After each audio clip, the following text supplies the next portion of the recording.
Hello dear student, আজ আমি তোমাদের সপ্তম শ্রেণীর প্রথম পর্যায়ক্রমিক মূল্যায়নের ইংলিশ থেকে কিছু প্রশ্নের টাইপ তুলে ধরছি। তো তোমরা দেখো, আর যারা আমার চ্যানেলটি নতুন দেখছো তারা অবশ্যই কিন্তু সাবস্ক্রাইব করে বেল আইকনটি বাজিয়ে নেবে, যাতে পরবর্তী ভিডিওগুলি তোমরা তোমাদের ফোনে পেয়ে যাও। তো দেখো, এখানে একটা তোমাদের সিন দিয়েছি, রিডিং স্কিল। ঠিক আছে, সিনটা দেখতে পাচ্ছ, read the following passage and answer the question. হয়েছে যে a man came forward from the audience. হয়েছে, তারপর এখানে দেখো ডট ডট দিয়েছি, he must pay for using your well. হয়েছে, তো এইটা তোমরা তোমাদের সেই আকবর যে চ্যাপ্টারটা রয়েছে, তো সেখান থেকেই এটা দেওয়া হয়েছে। তো এটা তোমরা দেখে নেবে বই থেকে। তারপর এখান থেকে কিছু প্রশ্ন রয়েছে, তো choose the correct answer from the given alternative. তো 1 নম্বরে রয়েছে দেখো, the neighbour agreed that he had just sold him. এখানে কিছু অপশান দেওয়া আছে, the water, the brick, the well. হয়েছে, যেটা উত্তর হবে সেটা তোমরা করবে। তো 2 দাগ দেখো, according to Birbal and solution of the dispute each a প্রশ্ন অপশান রয়েছে দেখো, সিম্পল ওয়ান, আনসলভড ওয়ান, নাকি পানিশেবল ওয়ান। কোনটা উত্তরে হবে তোমরা করবে। নেক্সট কোয়েশ্চেন দেখো, 2 দাগ, complete the sentences with information from the text. তো এখানে কমপ্লিট করতে হবে বাক্যগুলিকে। উপরে এই যে সিনটা রয়েছে, এই সিন থেকে এখানকার প্রশ্নগুলির উত্তর তোমরা কমপ্লিট করবে। যে Akbar listened to the argument carefully. তো বাকি লাইনটা কি হবে তোমরা সেখান থেকে তুলে নিতে হবে। তো নেক্সট কোয়েশ্চেন দেখো, a man said that his neighbour agreed that. তারপরের লাইনটা কী হবে তোমাদেরকে করতে হবে। তো নেক্সট দেখো, সি দাগে অ্যান্সার দ্য গিভেন কোয়েশ্চেন। 1 নম্বরে রয়েছে, what was the complain of the neighbour against the second neighbour.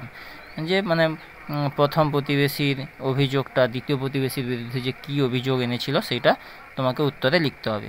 Next question দেখো, grammar and vocabulary, choose the correct alternative from the bracket.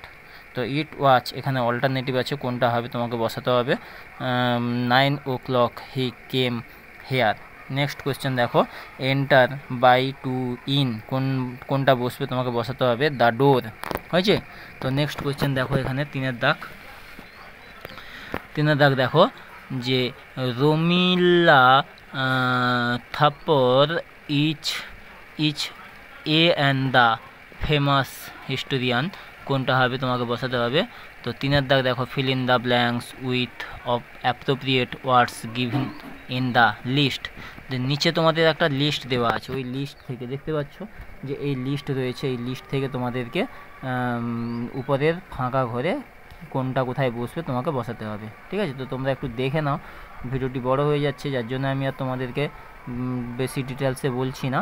তো 4 নম্বরে দেখো, 4 নম্বরে রয়েছে, give the opposite word of the given word. ঠিক আছে, তো যে ওয়ার্ডগুলো দেওয়া আছে তার বিপরীত শব্দটা কি হবে তোমাকে লিখতে হবে।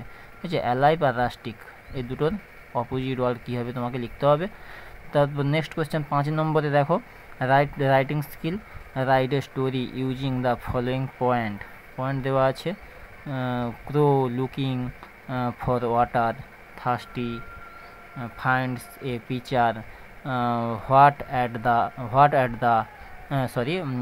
At the bottom, finds pebbles, drops pebbles, water lift, rises quenches thirsty crow থেকে দেওয়া রয়েছে।